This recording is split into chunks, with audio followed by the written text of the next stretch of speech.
অনেক এমন পরিবার আছে ভাই ভাইয়ের চেহারা দেখে না, ভাই বোনের খবর নেয় না। হয়েছে আর কি কোন একটা কারণ, এই বা সেই। বাঁচবেন আর কয়দিন, আর কয়দিন। আপনারা যেভাবে আলাদা হচ্ছেন একটু খেয়াল করে দেখেন, আপনাদের পরবর্তী বংশধররা তো আলাদা হয়ে যাচ্ছে।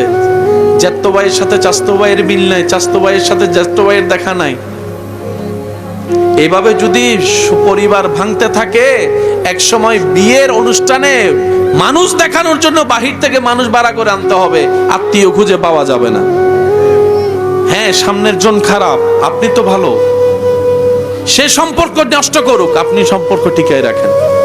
সে তার খোদারে জবাব দিবে, আপনি আপনার জবাব দিবেন। আমি কি বুঝাতে পারছি কথা? আপনি বলবেন ভাই বলা সহজ করা কঠিন, আমি বলবো কঠিনটাই করতে হবে, কারণ রবের সামনে তো আমাকে দাঁড়াতে হবে। আমি কি বুঝাতে পারছি?